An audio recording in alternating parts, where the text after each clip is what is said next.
I'm Chun Wei. I'm Research Director. Hey, Nate. For the Hinrich Foundation, I look around the room and I see maybe half of you would know what the Hinrich Foundation is about. Maybe, the other half might not. So I might as well say a little bit about what we do.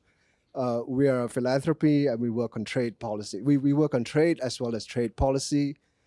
We run an education program that funds scholarships in higher education related to trade, as well as a research program that works on, among other things, digital trade, of which Debbie Elms, our head of trade policy, and Kati Suominen, our research fellow and guest of honor.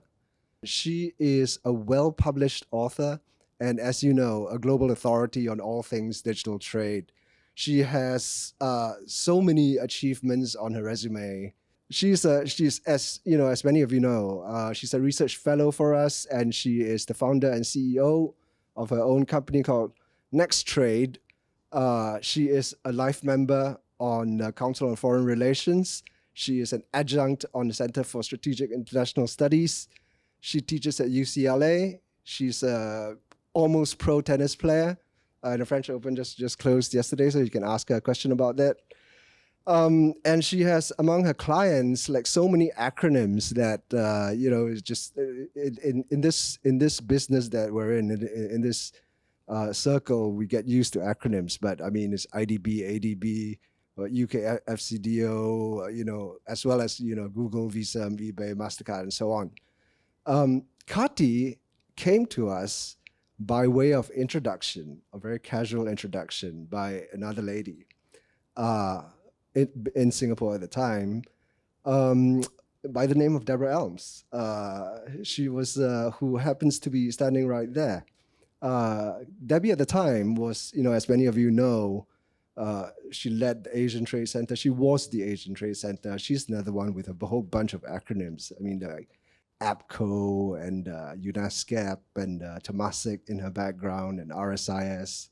She has done, her knowledge of trade policy is masterful.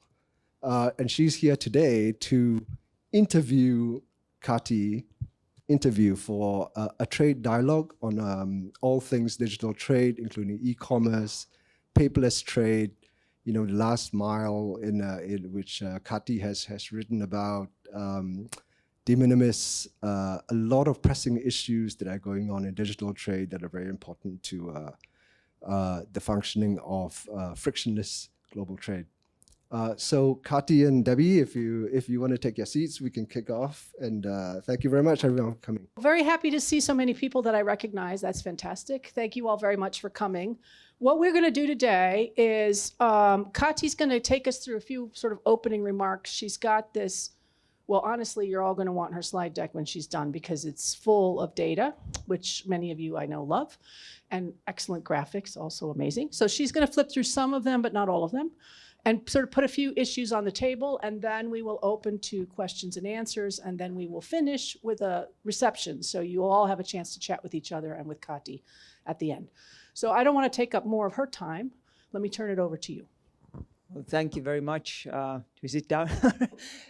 Thanks very much, everybody, for coming. I didn't realize this was such a big deal, but really appreciate the opportunity and, of course, the chance to work with the foundation for many years now, since the beginning, practically. And thanks to Debbie, obviously, this has come together. And Debbie and I have known each other for many years, and she's really the global thought leader on trade policy issues and the go-to person in Asia trade policy. So it's for me, a chance to learn from her every day as well. And we've had a chance to work together on digital trade policy issues in particular here. And then, of course, as Chun Wei was saying, we've been working on these issues globally as well with my company on digital policy issues, and then on practical things, also enabling SMEs to use e-commerce, for instance, where we run a couple of public-private partnerships with USAID and tech companies to help SMEs to enter into digital trade, and are also working with some of our clients to digitize flows in, say, ports and free trade zones, kind of the hubs of global commerce, bringing their technologies to bear. So we do work at that level, but also a lot on policy, and I'm really pleased to share some of this with you. And we've been actually recently, and I think there were some colleagues from here you were there. Were you in? We were at the US ASEAN Business Council meeting in Bangkok just then on the DIFA, and obviously a big topic probably for you as well, and the business community here. So I was thinking of showing some slides. We've done actually kind of DIFA readiness mapping of where ASEAN region is and where the gaps are. And then we've done also some survey work with SMEs in the region, and I can show some of that data. But really, like Debbie, you said, like just have an open dialogue, because all of you bring so much to the table, and this is quite informal, hopefully. So yeah. Go right ahead. And do you want to dive right into your slides? Sure. Yeah, I can show a little bit. So maybe just to warm things up. So what I just press. Okay, it moves. Okay, very good. So no, we've been looking at just all of you know this, like e-commerce is taking off in the region, particularly after COVID, and the spending on e-commerce is really growing across the region. And we've done some work at the CPTPP level and DIFA level on this. And of course, digital services trade, also cross-border digital services are growing faster than commercial services, and was really the sector that held up during COVID as well, as commercial services kind of plummeted. Digitally developable services kept going and growing. And what's exciting to us as we've been working on these issues is that SMEs in this region, in particular, is very dynamic adoption of e-commerce, and you see SMEs onboarding Lazada and Shopee, Alibaba every day. And by now, majorities of micro enterprises and small businesses are using some marketplace. And why do we care about this? And we've done a lot of survey work like this. Well, we see over and over that companies that are using marketplaces and digitizing and entering into e-commerce are also exporting, and and diversifying their international markets. So during COVID, for instance, we did some work for UPS last year, surveying how firms that are using e-commerce, how they are diversifying as a result of their e-commerce use. And we found that those that use e-commerce very intensively were 60-70% of them were diversifying to at least one or two markets, further markets, and exporting. And we see these kinds of correlations, as we see here, that those firms that are using e-commerce, using marketplaces, using multiple channels to be visible to customers, diversify their sales and exports. And more recently, we've been, this is kind of a thing that I think is useful to see how SMEs during COVID were still kind of level D, oftentimes social sellers using Facebook and Instagram and so forth, and now are moving up this value chain. And once they become more digitized, they become more efficient, more export driven, and so forth. So this is part of the work that we've done in my business, is to help SMEs move up this value chain with some of the corporate partners. And now what we've seen, is of course the adoption of AI also with businesses. And this brings us maybe a full circle to DIFA and some of the AI provisions. So in startups, certainly in Singapore, this is actually, we've run out of space here. Singapore actually has more startups that are using, that are one way or the other AI driven, if you want.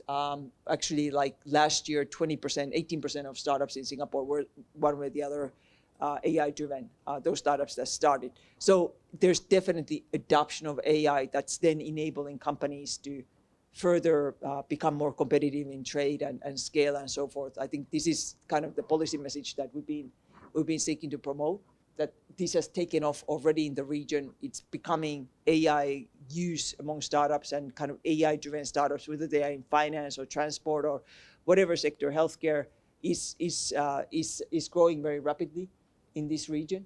And what we see when we survey also SMEs, kind of traditional SMEs, they could be in food or textiles or whatever sector, is that they are also adopting AI, whether it's for simple things like taking notes in meetings that all of us are doing one way or the other, I'm sure, to customizing products and services, and to preventing fraud, whatever. It depends, of course, a little bit on the sector, but it's really has been already over the past 3 or 4 years that SMEs have adopted AI, and now are wanting to adopt even more.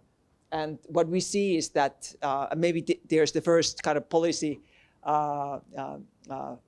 red flag, if you want, is that it is the SMEs that are taking up the e-commerce and digitizing that are also likeliest to take up AI and invest in AI, whereas there may be some SMEs at the kind of bottom of the pyramid that are not really moving in this direction, and maybe there's the kind of digital gap is growing between the digitized SMEs that are adopting all kinds of technologies, becoming better, and the bottom, if you want. I saw some interesting models to mitigate this kind of divergence between different kinds of firms.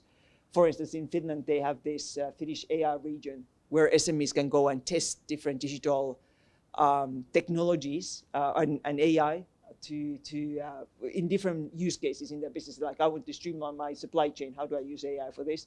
And things like that. So there's opportunities, I think, for capacity building and these kinds of free testing of AI. And I think Singapore is doing much more than I ever know in this area as well. But definitely a relevant topic in the DeFi and in trade agreements going forward, as so many SMEs are using AI, benefiting from AI, investing in AI. Another thing that we have seen with businesses, and I like to start kind of thinking about from bottom up, thinking about what businesses are doing in order for us to think about how to make trade policy useful for them. Well, yeah, of course, there's like 6G connectivity coming, Industry 6.0 already, connected factories. So it's not only about small businesses, it's really about the entire economy becoming much more AI-driven.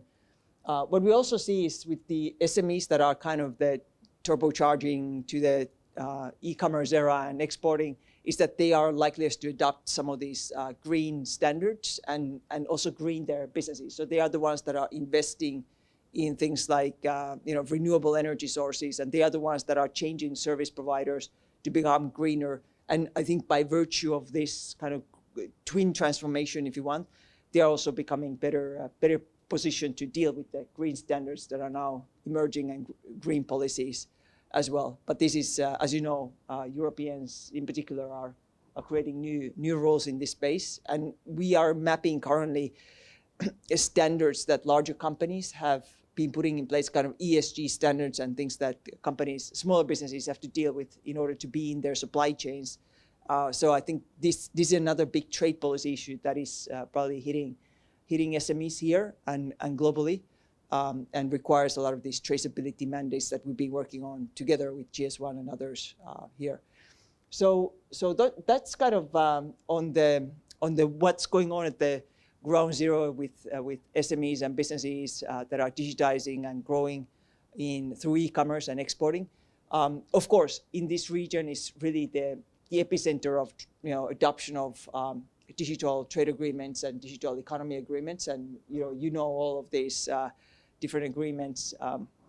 Some of you have been negotiating these agreements and pioneering, and I think Singapore in particular has been the pioneer of all of these agreements, of creating like a template, global template for digital trade agreements with many shared provisions. And what we've been working on is a little bit asking, actually we work together with our colleagues from Google, with Eunice Huang and colleagues from AWS as well, on asking, well, what's the value added of some of these digital trade agreements? What is the, for businesses, is there extra benefit, or is this just words on paper? And we actually found that through different mechanisms, we use surveys with businesses asking, well, what is the impact for you? And we found that it's really helping companies to diversify themselves and lock in new customers, expand, diversify to new markets. Very interesting findings, very, very similar across different markets. And then we did some econometric work as well to understand kind of, is there beyond chapters in goods and services, investment, IP, what have you, if you add a chapter in digital trade or e-commerce chapter, like in the CPTPP, do you get extra trade from that? And we found that the impact was actually significant, particularly significant in digital services trade. So it seems that there is definitely impact that one can even gauge through econometrics and understand. And I think we did this in 2021, so this is probably due another round now to see where we are currently. But I think the story has been very good for those that are now championing DeFi and other digital agreements, that we've had really good good progress.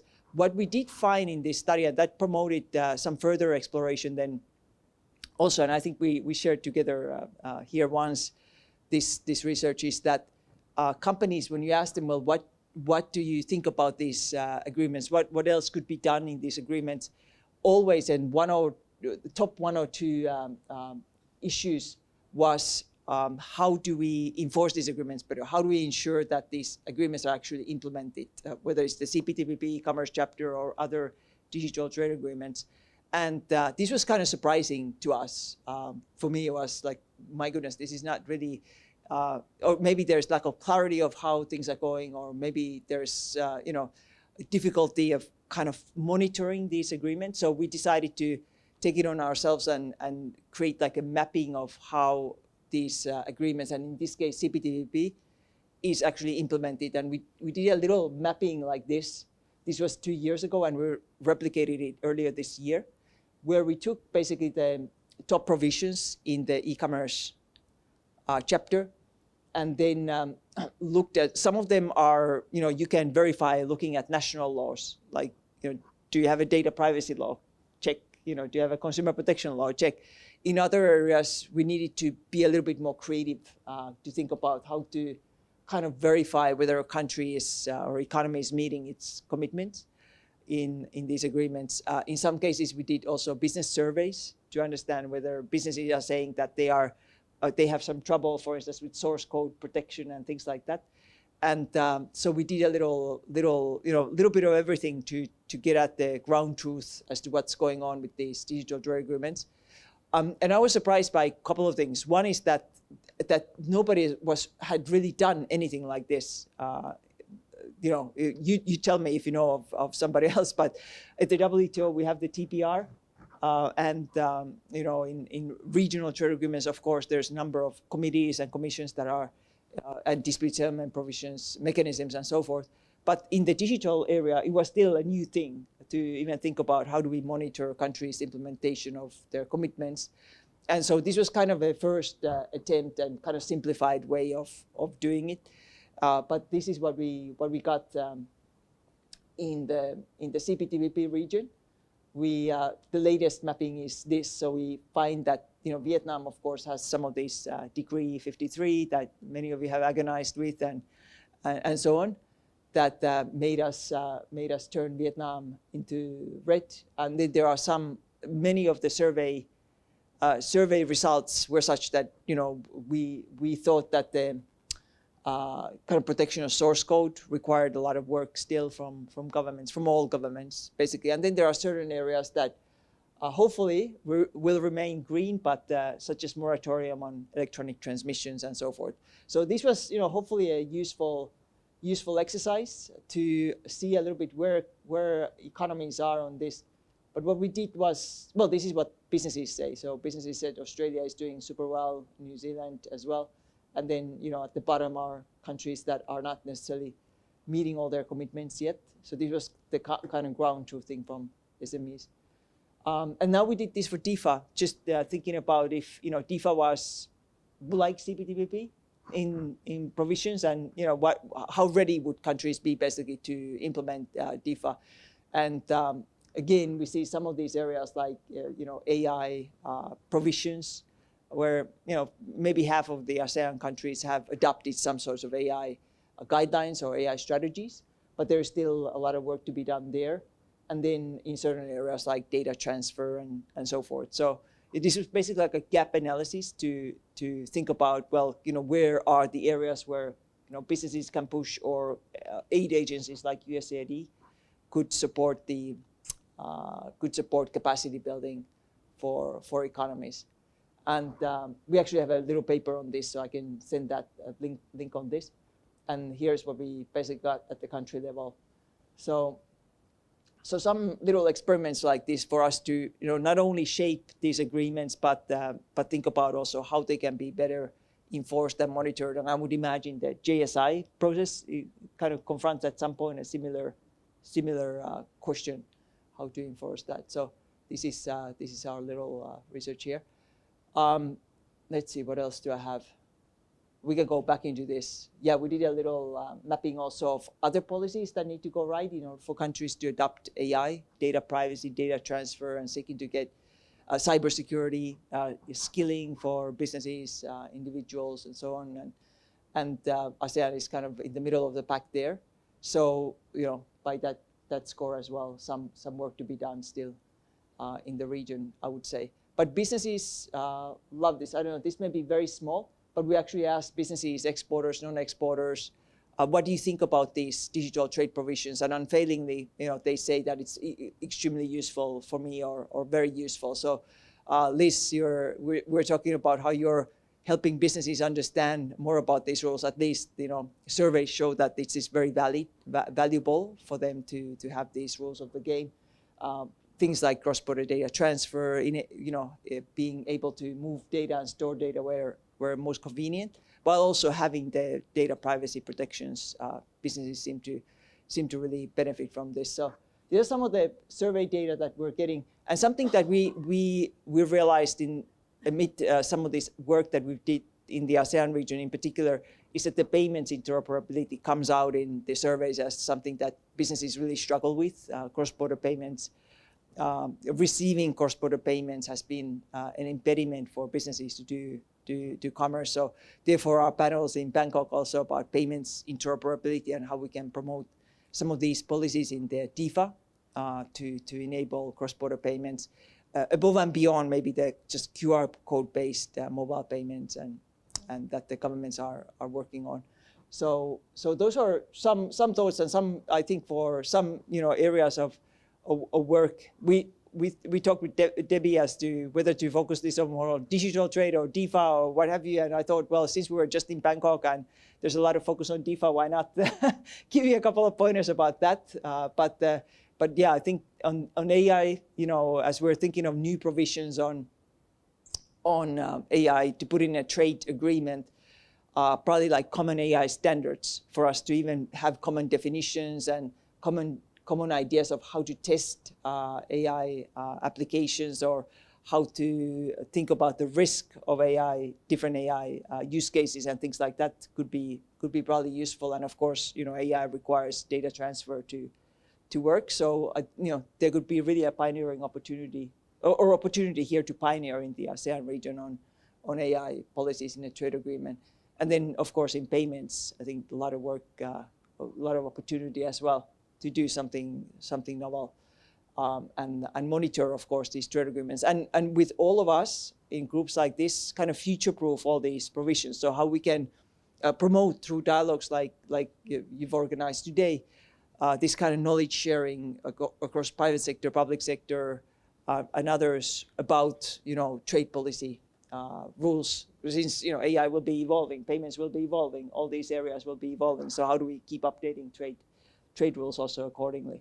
So just to catalyze some thoughts, Debbie, but I'm sure there's a lot of great thoughts here, greater minds in the room. So Great, thank you very much. I don't even know where to start, honestly. Because especially every time I talk to Kati, I think, wow, we have lived parallel lives. We have done very similar work in very similar areas. It's a bit freakish, I have to say. So I'm just looking at the payments thing just to start with. I mean, Jiahui came with me. I should have you raise your arm. She came with me from the Asian Trade Center. Many of you may remember her from there as well. We did a number of projects that are actually relevant, including one that we're wrapping up right now on digital trade in the Pacific Islands. And we're having a bit of I don't want to call it an argument, but we're having a bit of an issue with the folks who are reading the draft about payments, because we said payments matter. They're a real problem. We interviewed a number of firms across the Pacific, not nearly as many as you did, but we interviewed firms across the Pacific, and to a person, they all said, payments are a challenge for us. But this becomes a problem often with the policy community and donor community because they don't understand the challenge, right? They don't talk to businesses themselves. They don't really get why I can use payments, why can't you use payments? And you have to say, well, because they don't operate in certain markets. They don't have the KYC, the know your customer rules. They don't work with local banks. The fees are too high. The transfer fees are too high. You need to have an address well, first you need an address, but you also need an address like in Australia to get an account out of Australia, to be able to use many of the services out of Australia, to work in the Pacific. And so this kind of like granular detail is so important, I think, for making policy, because otherwise, it seems like, well, how hard can it be to make payments or any of these other rules that you're talking about work? And so one of the things I've always admired, especially about Kati, is that she's much better at this than I am, certainly, at the interviewing, at the surveys of the number of businesses and actually getting in front of them. Because without that kind of detail, I think we do risk making policies that are less helpful.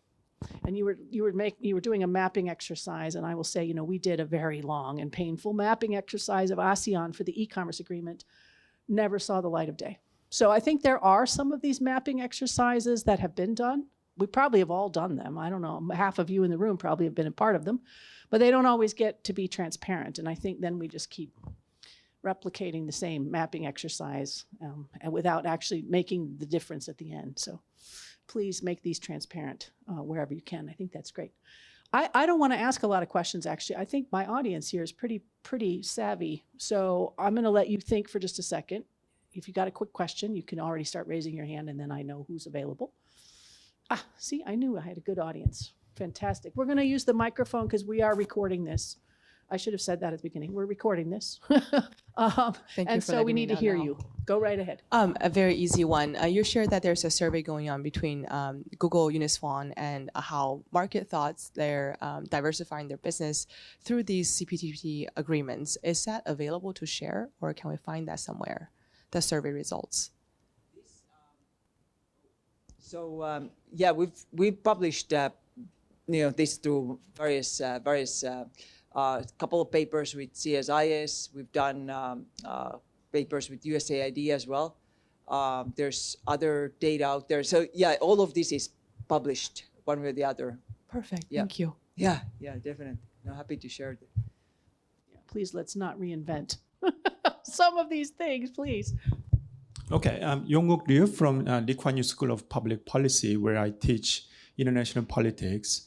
So this is one of the very few trade talks that I've been to in recent month, where there was no discussion of national security at all, right? So national security concerns do not feature in the digital partnerships and agreements, or have you deliberately left it out of your discussion?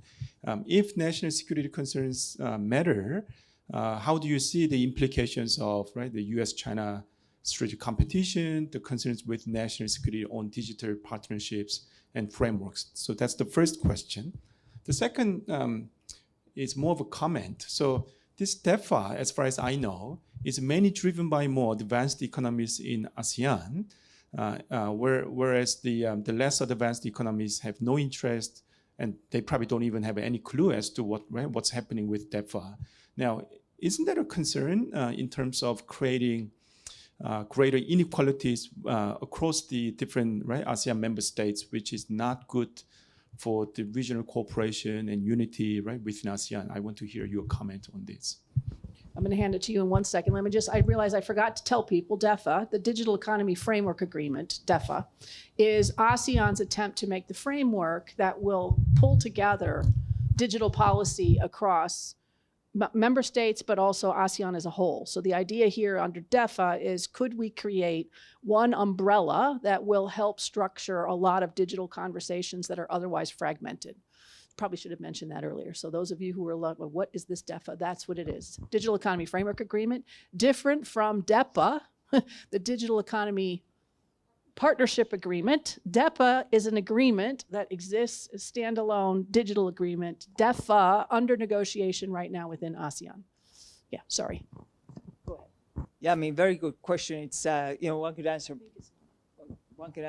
by many ways, but no, I don't think that if we have common standards, for instance, on AI or payments, that this will be creating new divergences in the region. I don't see why that would be, or that we put in place a moratorium on duties on electronic transmissions. To me, it's almost like lifting all boats, as I would see this, because it's not like one economy becomes somehow more competitive. It is the businesses are able to just scale more easily, and tech companies are able to operate more easily in the region. Like to me, it's I don't necessarily see these kind of great disparities coming from these digital trade agreements. It is an empirical question though. Do we have some of these distributional impacts from digital trade agreements that we may have from trade agreements, for instance, on goods and services that have empirically been shown, and it's something that I don't think anybody has really looked at. Debbie, I mean, if you, I mean, could be now that we have had CPTPP, for instance, in place for a long time, for 5 years.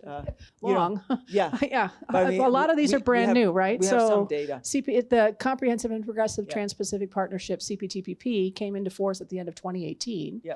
And we had COVID. So I think for a lot of these relatively new digital provisions, we don't have a long track record. Yeah. And that's created some issues with determining implementation and also determining impact. Yeah.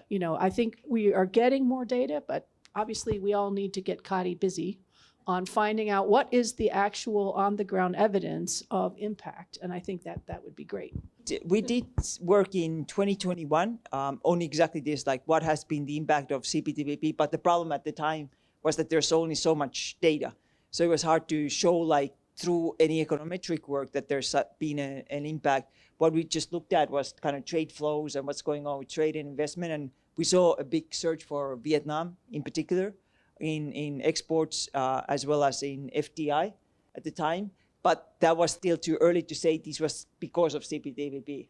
That this was so it could have been something else as well. But nonetheless, I think by now we would have like 5 years of time series to look at CPTPP as in general, as well as then the digital e-commerce chapter.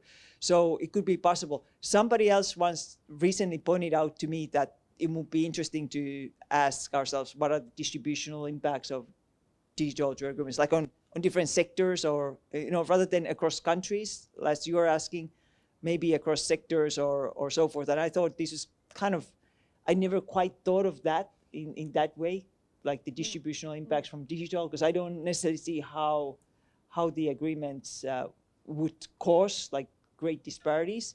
It may be more about just businesses' capabilities to adopt, for instance, technologies, that there are some people and individuals, businesses that are more able to adopt technologies and then build on that, and then others may be left behind. And I'm not sure that trade agreement is kind of the solution. Yeah, but it is a valid question. It's an interesting question to think about if there are some distributional impacts within economies from digital trade agreements. And by now we can be probably at the point of analyzing that.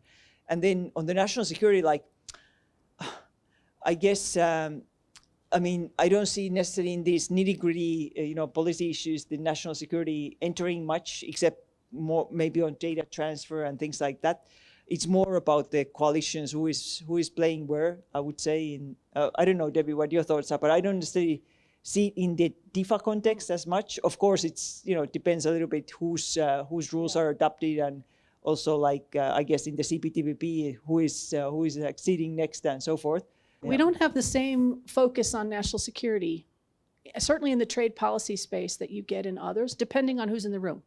So if we have the Americans and the Chinese in the room, then we're going to have a lot more of a discussion about national security in general than if we have a different audience in the room. If we're talking digital, then it's a little different again. But it doesn't, especially in the context of ASEAN, it doesn't seem to dominate in the same way that it's on trade. Let me just be clear, on trade. Doesn't seem to dominate in the same way that it does in other areas. Now, whether that's good or bad, I don't know. But I would say, actually, as you said that question, I thought, I can't recall, actually, the last time I sat in a conversation that discussed national security, unless we were talking like electric vehicles or batteries or solar panels or, something like that. But it's also not in the region as much as it is, again, U.S., China in those narrow areas. What, you got a If I question? can just jump in on that one, because I think it is popping up. And at the DIFA negotiations last week, one of the negotiators came up to me over dinner and said, okay, when we look at, for example, the dispersion of data centers across the region, without pointing fingers at other AMS negotiators, you mentioned, some of the negotiators have made reference to the fact that, for example, data classifications that are happening at the national level, as well as critical infrastructure and critical information infrastructure regulations that are now bringing many more businesses into that definition, is creating a scope where they can kind of creep that national security definition out wider to essentially try to force businesses to invest in digital infrastructure in that market. And I think that particular element, at least within this region, is really starting to play out. Obviously, we've seen it with Indonesia, we've seen it with Vietnam. There have been some references in other markets as well. And when we consider, for example, the regulatory cost burden on a lot of small businesses, I always look at that because I'm comparing it to some older OECD data that I read some time back that was looking at diffusion of different levels of technology within firms as they've digitalized. And even leading right up to COVID, the diffusion of social media, the diffusion of online marketplaces, marketing and advertising online was exploding. But then when you get into more sophisticated solutions that would be driving, international businesses within complex supply chains, where data transfer and connectivity is really important, didn't really increase that much either. So it makes me wonder, are all of these businesses that are digitalizing at the SME level really able to make the jump up to regional players? And to what extent do some of these regulatory burdens that are massive cost drivers for especially SMEs to take up digital services, just creating a super concentration of big players that are able to take advantage of these deals, whereas smaller ones are kind of left fighting over scraps? Yeah, and if this is the case, empirically we don't know enough necessarily yet about exactly this, but this is exactly where things like capacity building and enabling the smaller businesses, the kinds of examples that I cited in Finland, for instance, is really necessary. And one of the reasons why we even did this mapping for USAID is to understand kind of how our businesses adopting these rules and where the gaps are also at the national level. But yeah, definitely. I mean, it could happen, right, with or without a trade agreement, all these kind of divergences. And one could possibly make the argument that maybe trade agreements, if structured in certain ways, could ameliorate some of that disparities. But yeah, there's definitely like complementary policies that are needed at the national level. And you're doing a lot here in Singapore, much more than I realized until I talked to Liz. There's actually a lot being done on AI adoption and things like that. Not surprising, but things like this I think are really needed, probably by partnerships also with large companies to help SMEs move along. And of course, these are small businesses, startups. Not everybody will succeed. I mean, there's just naturally some will not make it. We have seen in some other work that we've done is that those companies that start out with teams that are, for instance, with have technology capabilities in the teams, or are people who are coming from the tech sector in businesses, that they are the ones that are kind of leapfrogging and moving up that value chain very quickly. Whereas then people who don't have that experience and starting a business from without technology background oftentimes are having to learn the hard way, and it takes longer time. So, I mean, it's very intuitive, but it's interesting to see that play out in data as well. One of the things, as we get the microphone to Steve, one of the things that I like about ASEAN that I find interesting is that we don't necessarily, at least from my perspective, we don't always have a developing economy split, because we have pockets of very successful companies in places that might be unexpected. And so one that I point to a lot in the digital space in particular is Cambodia, which you would not think that a least developed country like Cambodia would be very advanced in digital, but actually they have been remarkably, in my view, remarkably forward-leaning from the government level, but also the private sector, and trying to build, especially these capacity building projects and programs, where they leverage on the experience, especially of some of their successful small businesses, to share those insights, to provide feedback to government so that government can make policies that are more relevant for small businesses. And so, in my view, if you're feeling sort of depressed about the world, one thing to look at, Cambodia on digital, I think is an interesting sort of success story, relative success story, because it shows the potential of digital to help push an economy forward and to help businesses if you get all the pieces working together. And I'm not suggesting that they've got it 100% right, but much more than you would expect. And so that always gives me sort of hope, I think, when I look at ASEAN in particular, like what's going on in Cambodia and why that is an example that ought to be used more often. It's not just countries like Singapore that are successful. It could be lots of people. Yeah, 100%. I've exactly admired Cambodia. Maybe Bangladesh in South Asia is a similar story. It's kind of so rapidly digitizing and digital payments everywhere, and just all the adoption of e-commerce and so forth is very rapid. And of course, underpinned by connectivity. Like you look at Cambodia's internet use, broadband use data. It has been very rapid. Yeah, it's been very impressive. So yeah, it's a good example. Hi, I'm Steve Oken. I guess I want to ask a question about the intersection of digital trade, AI, and sustainability. Like AI requires ungodly amounts of energy and electricity. And the more you have of it, the more countries are going to be missing their national commitments on reducing carbon emissions. The more businesses use it, they are going to be increasing their, in particular, carbon footprint, their scope 3 emissions. That is going to hurt their ability to get business, especially if they're suppliers to European companies, increasingly American companies. So shouldn't trade negotiators be taking into account the emissions when they are negotiating these digital trade agreements, especially when it comes to AI? And how do we make that happen? Wow, that's a big question. I'm not sure that it's, oftentimes there's all these wish lists for trade policymakers that we should account for labor, environment, all of this. And of course, this has been with us for a long time. Of course, ideally, if we can address somehow through trade agreements, but at the same time, to me, it's not the place for trade agreements. Trade agreements are more so to enable just cross-border commerce. And if you can have common standards on how you can test for AI applications, for instance, or so forth, I think that's probably the best we can hope for. And then other policymakers should probably deal with. Debbie, you probably have your views on this, but I'm not sure that we can successfully, address some of these issues through trade agreements, and whether we even should just have that as a something that would derail a trade agreement just because we are not addressing some No, we did not coordinate, but we're aligned on this one. I've always said it's like a Christmas tree, and if everybody puts their ornaments on there, the poor little thing topples over, and now that's the end of Christmas, right? So we can't just put everything that you might want on a tree because it can't support that kind of weight. However, what it can do, which I do think is useful, is because it's a framework. A trade agreement is a framework, and embedded in a good one is a sort of institutional structure, like meeting structure. There could be new innovative ways to get meetings attached to a trade agreement. So as long as everybody's in town, let's also discuss whatever.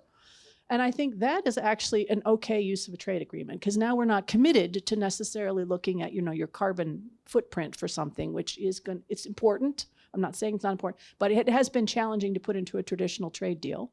So one way to do it would be at least to use the institutional structure. We meet every year, we meet 4 times a year, depending on what the thing is. Then you could at least have those conversations, and maybe you go somewhere from there. But I do think on the climate and trade, and I'll just pitch my one of my things I'm also obsessed with at the moment is, I think we do need to have a climate and trade agreement that brings those communities together that don't normally talk, that increasingly is becoming relevant for business and for the climate and everything else. So I think we could create a new version of a trade deal, for me, the model would be the Digital Economy Partnership Agreement, DEPA on digital. We could do a climate and trade version.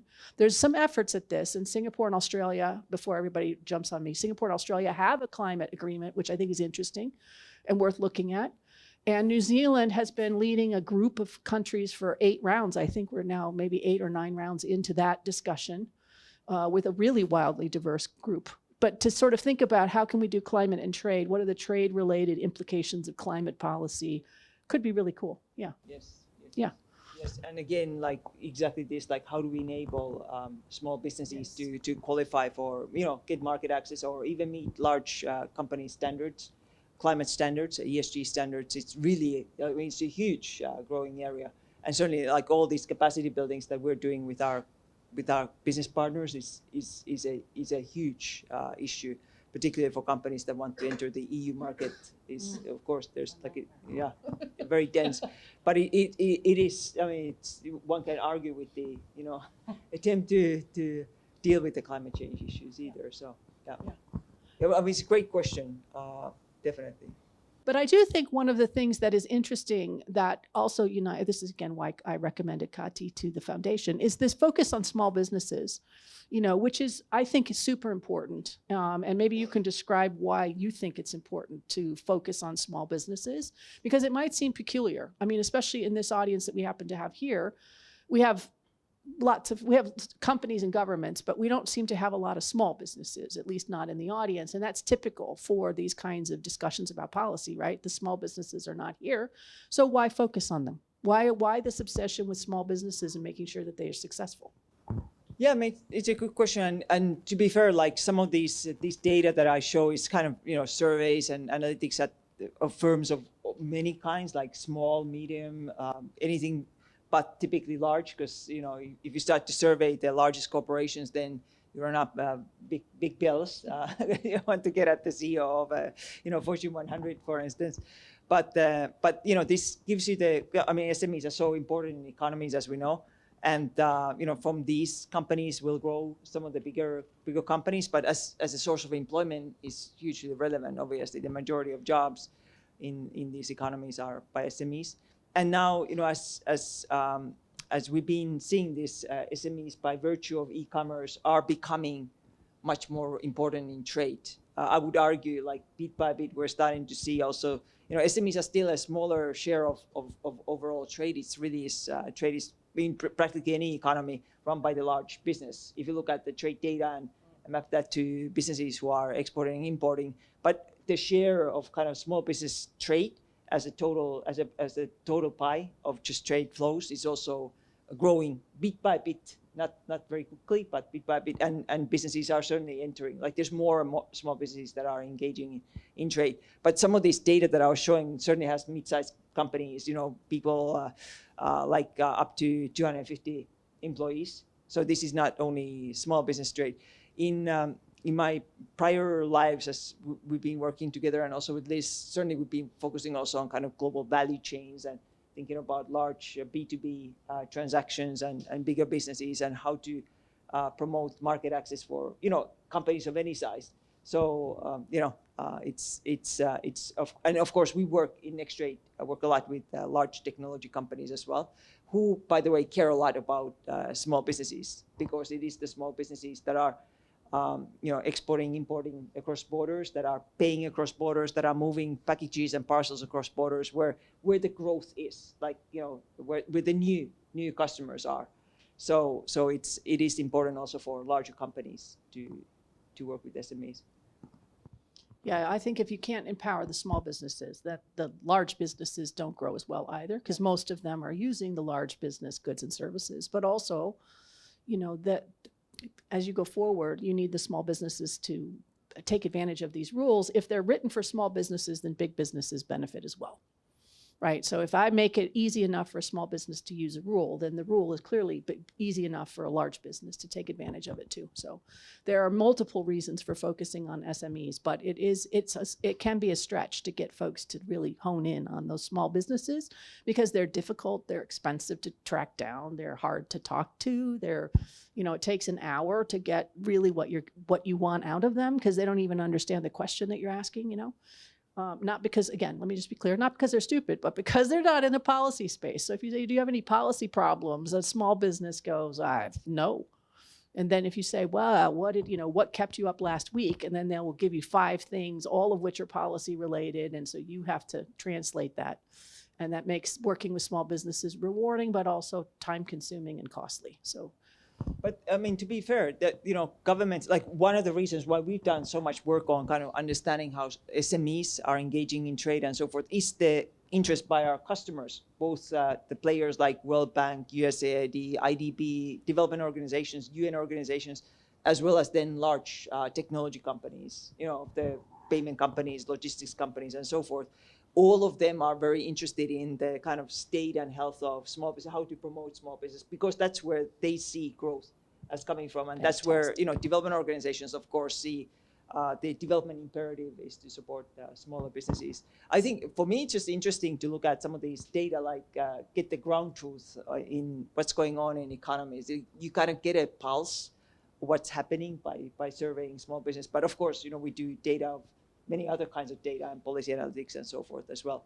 But it's been really, I think, and this probably, like you and I worked together in the in APEC in 2008, where we just discovered each other again. So at the time, it was not really nearly as much. We were really dealing with market access rules and thinking about value chains, and this was all that we're thinking about. But I think today it's just been very different in the past 5 to 10 years, and certainly after COVID is like remarkable change of interest also in the SME world, and then different segments like women-led firms has been really really become a big deal as well. Excellent. Catherine, do you have a... Kati, what do we have to do to protect de minimis rules? Because if we can protect the de minimis rules, we can protect the SMEs. Yeah, it is free trade for small business, isn't it? De minimis. I think we need, of course, keep SMEs to be showing up and talking about the benefits of de minimis. Ideally, maybe have some, something that I've been talking about for a while now is like have reciprocal de minimis. Like, you put in place a de minimis, I put in place, we both raise de minimis together. Of course, gets difficult to, with rules of origin to to ascertain where the origin of goods is. But that is one way, because governments look at, decreasing or increasing de minimis as a kind of free gift for other countries. So how do we deal with that? Maybe it's something reciprocal. And certainly for the business community to keep hammering on this issue as well. Maybe also some of these things like customs technologies for us to be better able to deal with the security implications of having all these flood of parcels coming to the borders. And U.S. Customs is doing a lot on seeking to, for instance, through AI and Japanese customs and so forth, just accelerate the ability for customs to verify where goods are coming from, what's in the parcels and so forth. That's maybe part of the answers is using technology somehow, but it's really is a political issue political issue at the end. And we're dealing with that in the United States. I mean, there's a lot of now people looking at the U.S. de minimis, which is one of the highest in the world of $800. It's a kind of free gift for a lot of small businesses around the world. But there's also lots of importers importing goods from China, and this is creating a problem in the U.S. So I think it's kind of for small businesses to keep pushing this, talking about this, that it's important not only for the exporters but also for the importers, and then for all sides to kind of be flexible and play along. I think it's like not one single thing, right? But countries that there's definitely like a reversion from this. I can see a future where de minimis is where it goes away. What a disaster, right? Yeah. No. Yeah. So next week we have my piece will come out with us, and then it'll be reproduced with the Tech for Good Institute on this very issue on de minimis, and in particular about how DEFA could think about having not necessarily embedded in the rules, but a dialogue, a place for transparency about what are our de minimis rules and why are they set the levels where they are. Because let me just explain quickly what de minimis is before we break for cheese. De minimis is the level below which you can ship a package and you don't have to pay customs tariffs or duties. You don't have to fill out full customs paperwork, and you may or may not, depending on the government and the jurisdiction, have an exemption from taxes. And that de minimis rate can be very high, $800 US into the US, or it can be tiny. I mean, for the longest time, Philippines had 13 pesos. 13 pesos, I don't even think that's a fraction of a penny anywhere. I mean, it was so tiny, like what was the point? They finally did fix it, but it's still low. And so the point is that the level is very different.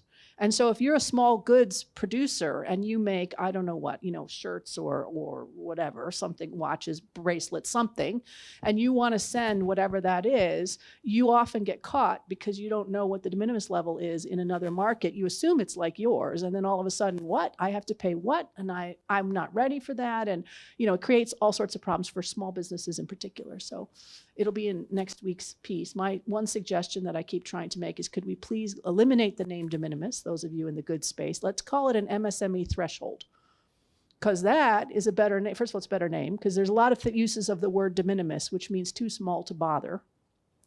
So could we call it an MSME threshold? And then I think it's more logical, what is it for and why do we need to save it? So anyway, look for that for next week. And that's a good segue for me to remind everybody, if you are not already a subscriber to our newsletter, please do so. We must have a QR code coming up here in a second. We're going to have a QR code up here in the digital space, and you can sign up for our free newsletter. So please do become a subscriber of the Hinrich Foundation if you are not already a subscriber. Wait, we have one question over here that's burning, so we will answer this question, and then we will take a break and go to cheese and drinks. Hi, thanks, Furkan from IMDA. I think it's related to one of the slides that you had. Maybe if you go back one back. Yeah, I think one more back before that. Yes, I think it's related to this in terms of block projects. Basically, I think one of the recommendations that you had was for interoperable payments, but payments is just one sliver of how businesses interoperate, basically work across borders. So are there other aspects of the global supply chain that we should work towards interoperability? Because payments is just one. I mean, you need documents to flow. You need so many other identities, KYC. But you just highlighted payment. So are there other aspects that we should be working on? Thanks. Yeah, absolutely. And we've been, I think, writing about this and talking about this. For instance, like all these, digital, of course, paperless trade documents. First of all, make everything paperless. But then things like, other things like invoices, bills of lading. I think this is very critical area for us to sort out and digitize, right? And by now, finally, there is some momentum toward this, but I think it's also very slow, right? And for corporations and governments to adopt digital, not paperless trade per se, like this has been advancing nicely in this region. A lot of governments are interested in paperless trade, but like some of the more private sector things like invoices and bills of lading and so forth, very, very important to sort out. Now, what I was trying to make with that, and was that there were all these big blockchain projects like TradeLens and in trade finance space like WeTrade, where many players came together and seeking to kind of share data with each other and enable, for instance, small businesses, trade finance, or facilitate facilitate trade basically with shipping lines and so forth, sharing, having kind of bird's eye view of what is going on with every container and so on. And those projects all failed. But at the same time, like what I'm seeing now coming up a lot is, for instance, corporations of big shippers and freight forwarders adopting transport management systems. Like these platforms are really proliferating. And of course, you can attach payments to them and enable, for instance, a freight forwarder to move goods from place to place more easily, have greater visibility on goods, or for large shippers for that, large and even mid-sized companies. I think small businesses still might prefer having a kind of freight forwarder help them, but forwarders are also helped by all these technology applications that promote interoperability in, for instance, in global shipping, but are not these massive blockchain projects like TradeLens was, which kind of collapsed. But so I think there's like things like that emerging that are very, very positive. And the same for like e-commerce, where SMEs are able to, or even small, large businesses, anybody is able to cobble together through APIs, kind of a customized marketplace or online store for themselves, and attach whatever they need to attach to that. So like, I think there's like nice things coming up that people are now, digitization is kind of happening, but in a smaller scale from bottom up, rather than with these big bang projects from top down. So, that was one point that was I was going to make. But yeah, there's a lot of work still ahead. Like electronic bills of lading probably used by 1% of shipments or something like that, even less. So really a lot of adoption needed there. Okay, thank you so much. Oh, we've got another question. Yes, working on trade trust. Yes. Oh, perfect. Yeah, no, that's fantastic. I love that. What you've done, and you published a piece on this or interview 2 weeks ago. Yeah. Yeah. I think. Okay. Yeah, this is perfect. Yeah, I'm a huge available fan on the website. IMDA, what you've done. Yeah. Fantastic. That's excellent. I think this is a nice way to end, actually, because it showcases, in my view, what Kati brings to the table, which is in part that ability to talk business with businesses, but policy with policy people, and to try to connect the dots in a way that is actually hard to find and rare. So really appreciate the fact that you've taken the time to be with us this afternoon. We do have snacks now, so that if you have any questions, because I know I didn't get to everyone and I apologize if you had a burning question and I didn't get to you, but she's still here. So you have an opportunity to talk her one-on-one and also to network with the rest of this audience. And so again, I want to thank everyone for coming today, and we hope to see you again at another Hinrich Foundation event in the future. Thanks so much. Thank you very much. Learned a lot. Thanks, Debbie, as always.